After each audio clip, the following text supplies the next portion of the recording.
Singapore's election is going to be held on September 1st, 2023, and I know what you're thinking.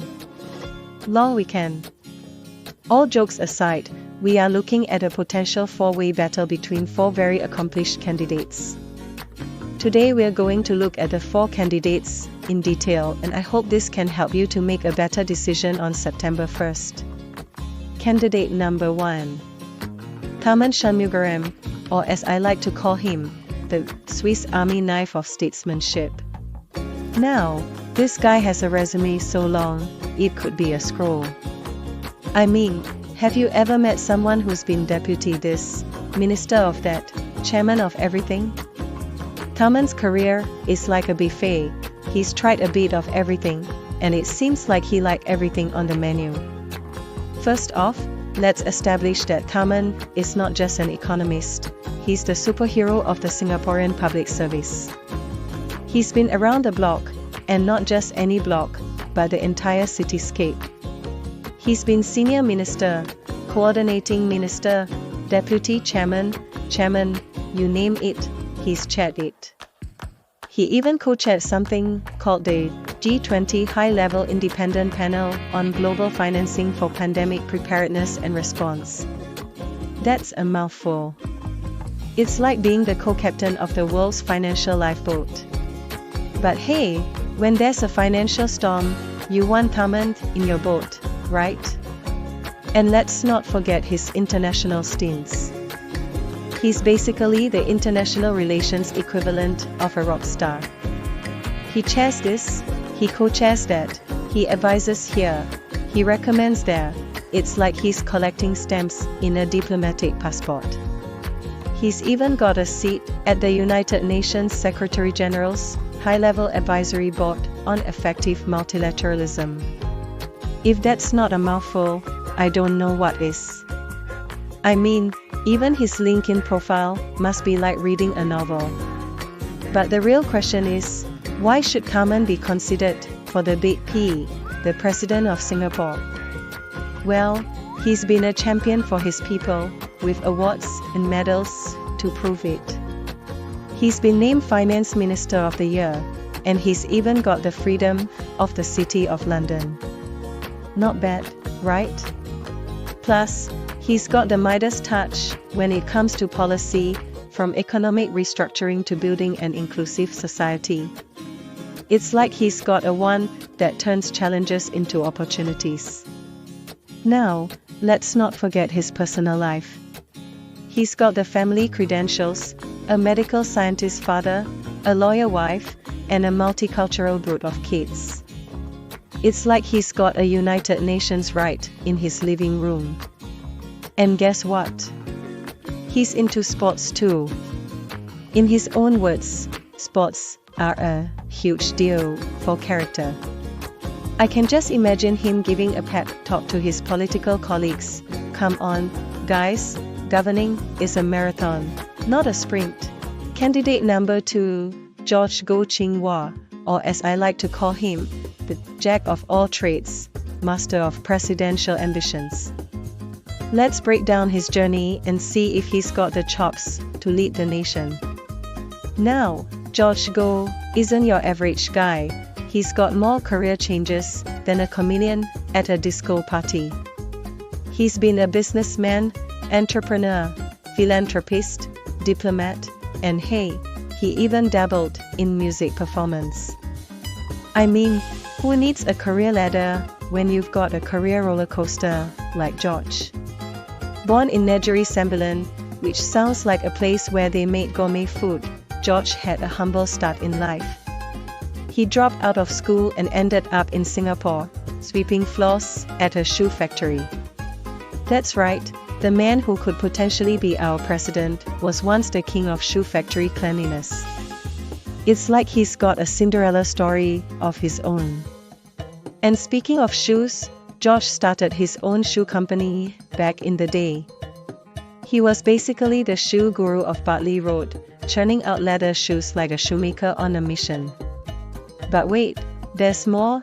He co-founded OSEA International and got it listed on the Singapore Stock Exchange. It's like he's got a Midas touch, but for stocks. But here's where it gets interesting, he's also a diplomat. I mean, talk about diversifying your portfolio. He served as Singapore's non-resident ambassador to Morocco. Can you imagine him at diplomatic events, shaking hands and singing opera arias? Mr. Ambassador, your rendition of La Donna e Mobile was truly diplomatic. Now, let's talk about his presidential aspirations. George announced his intention to run for president, and boy, did it stir up a debate. Some folks criticized his command of the English language, but George wasn't fazed. He basically said, "Hey, folks, sincerity trumps grammar any day." It's like he's the Shakespeare of political humility. But George's got a soft side too. He's co-founded charity organizations, supported the elderly poor, and even ventured into the Himalayas to spread goodwill. I mean, he's like the superhero of humanitarian efforts, wearing a suit and tie instead of a cape.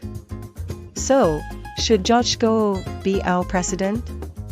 Well, he's got business smarts, diplomatic finesse, and the heart of a philanthropist. Plus, he's got the unique skill of serenading us with opera hits. Imagine his State of the Nation address, "Ladies and gentlemen, let me sing to you about economic growth and social harmony." George Go is like the ultimate career shapeshifter, from shoe sweeper to stock guru to singing diplomat.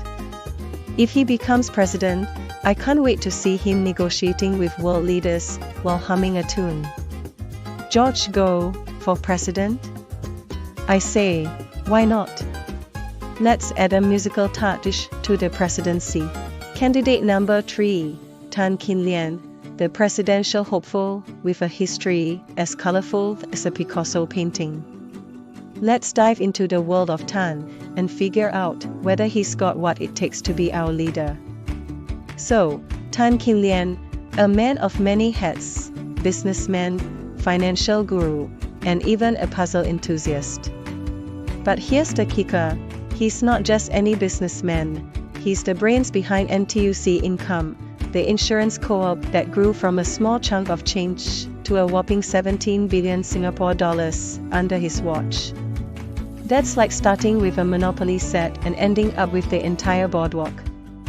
Now, imagine running an insurance company and deciding to bypass insurance agents. That's right, Tan's approach was direct selling practices, which sounds like he was running a car wash, not an insurance company. And this guy really knew how to budget, he flew economy class, even on long flights. I mean, who needs first class when you can chat with the flight attendants about their retirement plans? But not everything was smooth sailing for Tan. The board wanted to run NTUC Income like a business, but he was all about that co-op spirit. It's like he was throwing a company party while the board was busy crunching numbers in the corner. And let's not forget his political escapades. Tan was a part of the People's Action Party for 30 years. But, like a rebellious teenager, he left the party in 2008 because of inactivity and differing values. It's like he wanted to be the DJ at the political party, but they were playing a different tune. Now, the presidential race in 2011 was where things got spicy. Tan was all about donating a chunk of his salary to charity, which, let's be honest, is like the equivalent of a tip jar at a lemonade stand. He even had some tussles with the government over the president's role. It's like he was trying to figure out if he's the captain or the co-pilot of the presidential plane. Fast forward to 2023, and Tan's back in the game, ready to run for president again. But he's got Tan Ji Say, another presidential hopeful from the past, vouching for him. It's like they're forming the ultimate presidential buddy duo, Tan and Tan, the dynamic presidential duo. And let's not forget his hobbies. Tan's into puzzles, like Sudoku and Logic 9. I mean, Who knew being president required such sharp puzzle-solving skills? Maybe he'll have to solve a Rubik's Cube to pass a new law. But let's address the elephant in the room, Tan's post-retirement controversies. From making controversial remarks to endorsing unlikely candidates, he's been stirring up more drama than a reality TV show. It's like he's trying to keep the tabloids entertained even after leaving the business world. So, is Tan Kin Lian the presidential candidate we need? Well, he's got a knack for growing co-ops, a flair for direct selling, and a talent for puzzles. Plus, his controversies keep the news cycle interesting. It's like he's the roller coaster of presidential hopefuls. You never know what twist and turn he's going to take next. Last and certainly not the least, In Kok Song, the man who's been managing investments like a professional juggler, except instead of balls, he's been handling Singapore's foreign reserves. That's right, he's the finance maestro, the investment virtuoso, and the guy who's probably on a first-name basis with every dollar bill in Singapore. Let's take a dive into Eng's world and see if he's got what it takes to be our presidential maestro. In Kok Song, the investment whisperer, born and bred in Singapore, he's the second of 11 kids. Growing up in an attached house with a mud floor, he's like the poster child for rags to riches stories. It's like he turned Singapore's financial scene into his own personal Cinderella story. But don't let the humble beginnings fool you, this guy's no ordinary Joe. He helped run NTUC Income, grew GIC's assets like a gardener on steroids, and even had a stint at MAS, which sounds like a secret agent agency, but is actually the monetary authority of Singapore. It's like he's been playing financial Monopoly and winning every time.